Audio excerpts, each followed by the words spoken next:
इस बीच केंद्रीय राज्य मंत्री रवनीत बिट्टू ने कांग्रेस पर हमला बोला। कहा, हम कांग्रेस पार्टी पर कभी बोझ नहीं बने।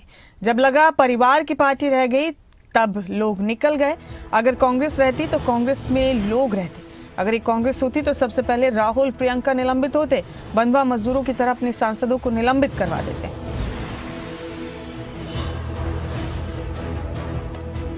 हमने कोई वहां जब थे, हम पार्टी को जीत के सीट ही लाके देते थे ना, कभी उनके ऊपर कोई बोझ तो बने नहीं थे।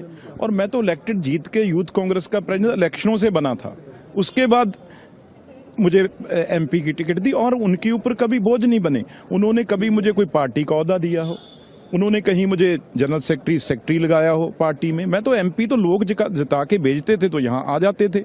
तब जब लगा भाई यहाँ पे सिर्फ ये तो एक परिवार की पार्टी रहेगी, कांग्रेस तो रही नहीं है ना। परिवार की जब पार्टी रह गई, एक गांधी की पार्टी पर रह गई, तो सब छोड़ के निकल गए। कांग्रेस रहती तो कांग्रेस में रहते लोग।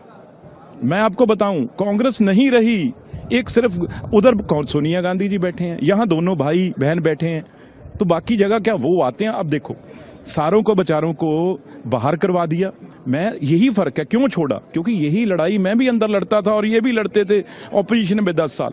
हमें तो वहां पे वॉकआउट करना पड़ता था, हमें रोज वहां से बाहर निकालते थे, स्पीकर से बुरा बनवाते थे, देश में खबरें आती थी भी ये इस तरीके से अपनी एरिया की बात नहीं करते, तो हमें वहां से सस्पेंड करवा के यहाँ बिठा देते थे। यहाँ सबसे सारों की मिट्टी, जब आज भी वहीं बैठे हैं ना वो सारे, जहां सबकी धूल मिट्टी, उस सीढ़ियों पे जो एमपी लोगों ने लाखों वोटें डाल के जिताए हुए एमपी हैं, सिर्फ राहुल गांधी आता है उनसे फोटो खिंचा के। मैंने ये कहा था, अगर ये कांग्रेस होती तो राहुल गांधी और प्रियंका गांधी सस्पेंड होते सबसे पहले, वो टेबलों पे चढ़ते, और बंधुआ मजदूर की तरह वो अपने एमपी हैं उनको वहां पे चढ़वा के सस्पेंड करा दिया, और अब अपनी गाड़ी में आते हैं, मौज से चले जाते हैं।